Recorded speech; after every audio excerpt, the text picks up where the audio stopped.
नहमदुहु व नसल्ली अला रसूलिहिल करीम अम्मा बाद औज़ु बिल्लाहि मिनश शैतानिर रजीम बिस्मिल्लाहिर रहमानिर रहीम। सबसे पहले आप सबको मेरा सलाम और मैं अल्लाह ताला से दुआ गो हूँ कि अल्लाह ताला आप सबको सेहत वाली लंबी ज़िंदगी अता फरमाए।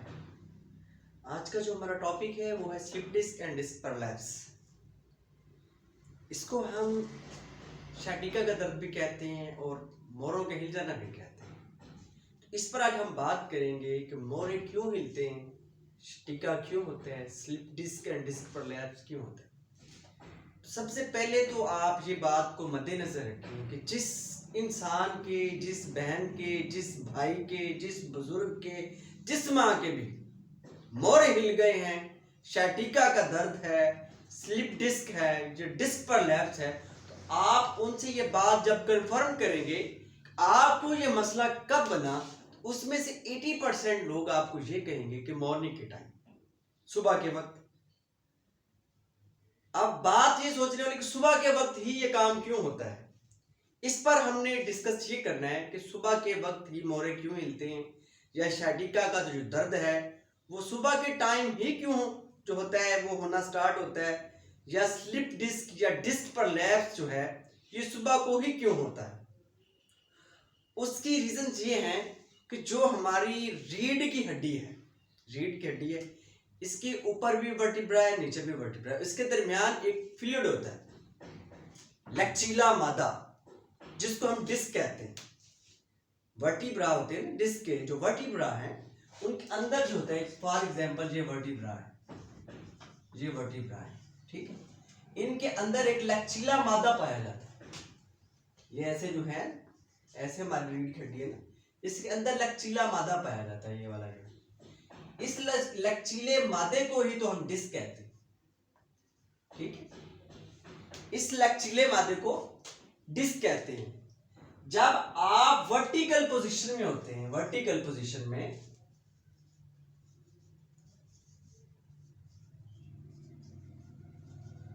वर्टिकल पोजीशन में या स्पाइनल पोजीशन में,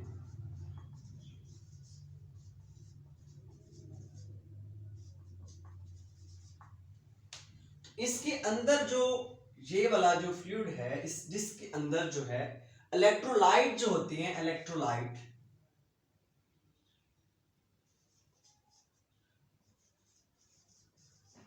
लाइट अब्सॉर्ब होते हैं, ठीक है। इस रीढ़ की जो डिस्क है, ये जो फ्लूइड है, इसके अंदर इलेक्ट्रोलाइट जब आप स्पाइनल जब वर्टिकल पोजीशन में होते हैं तो जज्ब हो रहे होते हैं, जिसकी वजह से ये स्ट्रांग होती है, ठीक है। जब आप रात को सोते हैं, जब आप रात को सोते हैं तो इसकी जो पोजीशन होती है अपने वर्टिब्रास की, ये वाली जो रीढ़ की हड्डी है, इसकी जो पोजीशन है वो हॉरिजॉन्टल हो जाती है, ठीक है, हॉरिजॉन्टल है। इस तरह से ऐसे हम लेटते हैं तो हमारी रीढ़ की हड्डी ऐसे हो जाती है, ठीक है। ये जो डिस्क है इसमें से जो इलेक्ट्रोलाइट है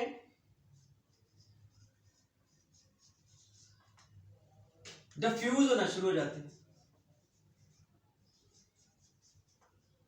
और जब ये डिफ्यूज होते हैं तो इनमें जज़ब क्या होता है, इनके अंदर जो जज़ब होगा दोबारा से, ठीक है, इलेक्ट्रोलाइट निकल जाएंगे और वाटर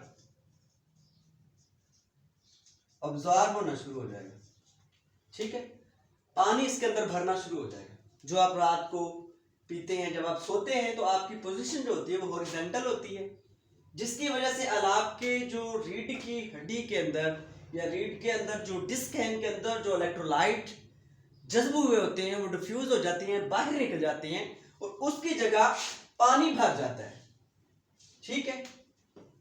जब पानी भर जाता है तो जब आप सुबह को उठते हैं, अब सुबह को जब आपने उठे हैं तो आपकी जो डिस्क है ये पानी अब्सॉर्ब कर करके इसका जो साइज है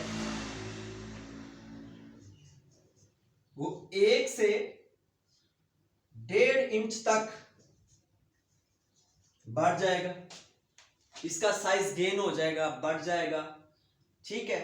जैसे आप सुबह को फर्स्ट टाइम उठते हैं, उठते ही सबसे पहले आपने क्या काम करना है कि आपने उठ के बिल्कुल सीधे स्ट्रेट खड़ा हो जाना है स्पाइनल पोजीशन में, ठीक है, या वर्टिकल पोजीशन में खड़े हो जाना है। और 10-15 मिनट जो है वो आपने ऐसे ही खड़े रहना है ताकि जो आपकी डिस्क के अंदर पानी जो जज़ब हुआ है वो डिफ्यूज हो जाए, डिफ्यूज हो बाहर निकल जाए और इलेक्ट्रोलाइट जो है ये दोबारा अब्जॉर्ब हो जाए। जब ये प्रोसेस हो जाएगा आपकी जो रीढ़ की हड्डी में से ये जो डिस्क के अंदर पानी जो अब्जॉर्ब हुआ था वो बाहर निकल जाएगा और उसकी जगह में इलेक्ट्रोलाइट्स दोबारा आ जाएंगे। तो आपके 90% जो चांस हैं स्लिप डिस्क के और डिस्क पर लैप्स के वो कम हो जाएंगे। 90% चांस जो है वो कम होते हैं। अब हम क्या करते हैं,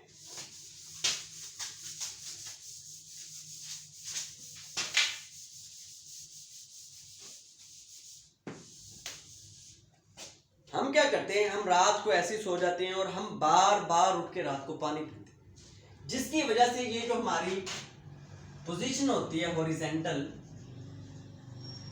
ठीक है, ये हमारी रीढ़ की हड्डी होगी, इसके अंदर ये डिस्क ऐसे होती है, ठीक है, इसके अंदर पानी अब्सॉर्ब हो गया,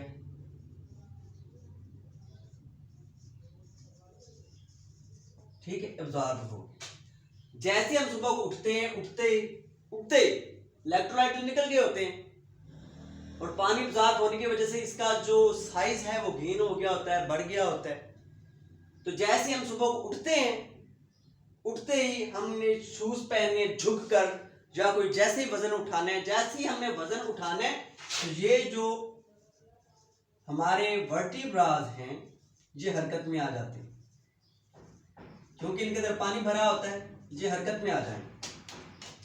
जैसे ये हरकत में आएंगे, इनमें से सबसे ज्यादा जो वर्टिब्रा जो है वो हरकत में आएगा वो स्लिप कर जाएगा, ठीक है। जैसे ही वो स्लिप करेगा, ये जो लचीला मादा है जिसे डिस्क कहते हैं, ये अपनी जगह से हिलकर जो स्पाइनल नर्व्स हैं, जब ये खिसकता है, स्लिप करता है, तो ये लचीले मादे के साथ जो नर्व्स होती हैं, स्पाइनल नर्व्स जो दब जाती हैं, ठीक है। जैसे वो दबेगी, जैसे वो दब जाएंगी, उनके अंदर इंजरी होगी। इसी प्रोसेस को स्लिप डिस्क या डिस्क परलैप कहते हैं,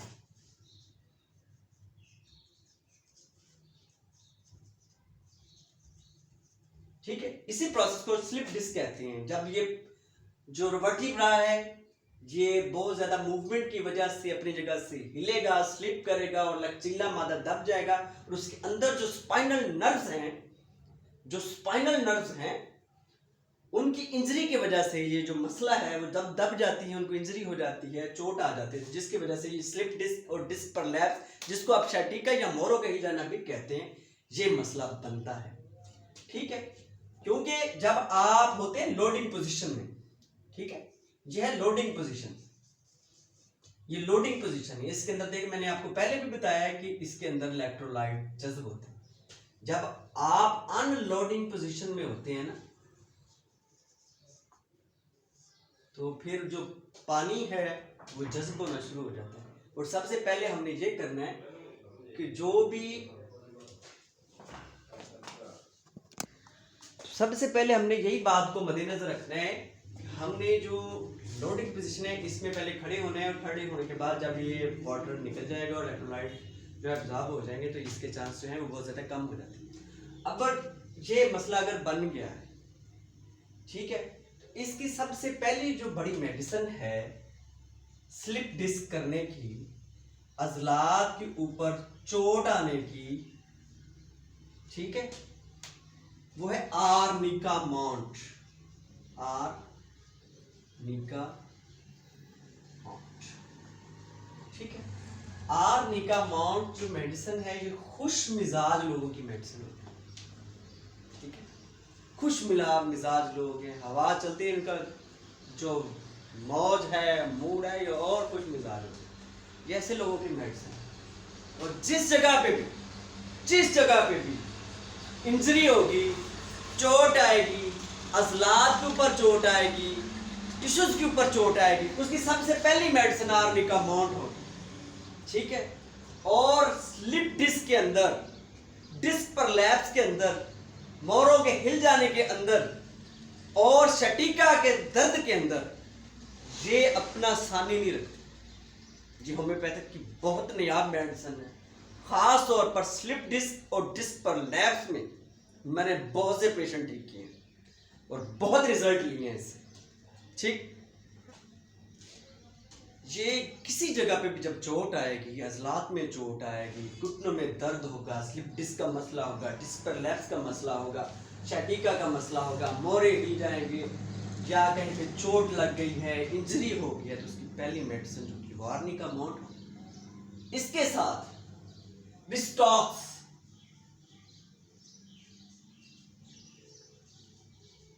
टू 200 की डोज, ये भी 200 की डोज है, पोटेंसी जिसे कहते हैं, ठीक। पोटेंसी विस्टॉक्स की एक और भी अलामत है कि इसका जो दर्द है वो बाएं जानिब से, अगर बाएं जानिब से दर्द स्टार्ट होकर बाजू में जा रहा है, जिसकी वजह से आपका जो दिल है उसके फेल होने के भी चांस हो रहे हो, तो भी ये इस्तेमाल कराई जाए तो ये अपना सानी नहीं रखती। और स्टॉक्स भी अजलात की, पट्ठों के डैमेज होने की सबसे बड़ी मेडिसिन, और ये भी सानी नहीं रखती। और इससे भी मैंने बहुत से सैकड़ों पेशेंट ठीक किए हैं। मोरों के हिल जाने में, चोट पे, टिश्यू पर इंजरी आ जाए या मसल्स में इंजरी हो जाए तो ये अपना सानी नहीं रखती। और स्लिप डिस्क और डिस्क पर लैप्स में भी इसके बहुत रिजल्ट है। और अगर इसमें ये चीज और पेशेंट रिकवर नहीं होगा तो मेडिसिन चेंज नहीं करनी, ठीक है। हम क्या करते हैं, अगर पेशेंट को रिलीफ आना स्टार्ट नहीं होता तो हम बड़ी स्पीड में मेडिसिन ही चेंज करके रख देते हैं। तो ये बात याद रखें कि कम से कम मेडिसिन जो है वो इतनी जल्दी चेंज ना किया करें। उसकी ताकत जो होती है उसका तयन करें, उसको बढ़ाकर देख लें। अगर रिस्टॉक्स ने 200 में काम नहीं किया तो आप रिस्टॉक्स 1 ml में भी दे सकते हैं ना, ठीक है। ऐसे अगर आर्निका काम नहीं करी तो आप आर्निका 1 ml भी दे सकते हैं, ठीक है। मगर ये इस बात का ख्याल रखें कि बार बार रिपीट नहीं करते। आर्निका देने के बाद कम से कम 15 से 20 दिन का जो है वो गैप होना चाहिए अगली डोज में। आर्निका की एक डोज दें, ठीक है, क्लिनिक में, बाकी उसको प्लाज्मो दे के भेज दें और उसको कहें कि वो क्लिनिक का विजिट करे, 15 दिन बाद, 20 दिन बाद, उससे सिम्टम्स लें। अगर आर्निका काम कर रही है तो फिर दोबारा डोज जो है उसको ना दोहराएं। अगर आर्निका आपको रिजल्ट दे रही है तो डोज को नहीं दोहराना, दोबारा उसको 10 दिन के लिए प्लाज्मो दे के भेज दें, ठीक है।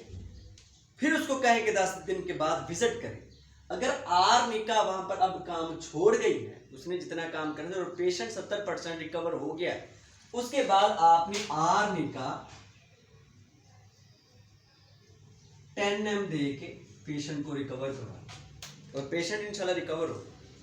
और मजीद अगर आपको किसी बात का कोई सवाल करने हो तो आप मुझसे पूछ सकते हैं। तो खुदारा पहली बात तो ये कि रात के वक्त पानी ना पिया करें, दिन को पिए, ज़्यादा से ज़्यादा पिए, रात के वक्त ना पिए, क्योंकि आपने सुना होता है और आपकी जो डिस्क हैं, ठीक है, इसके अंदर जो है वो इलेक्ट्रोलाइट जो है वो डिफ्यूज़ हो जाते हैं और ये जो वाटर है वो जो होता है वो ऑब्जर्व हो जाता है, जिसकी वजह से ये मसले बहुत ज़्यादा बन रहे हैं। फिर हम जो है वो अनलोडिंग पोजीशन में उठकर बहुत जल्दी जो होते हैं वो मोरों का मसला बनवा के बैठ जाते हैं।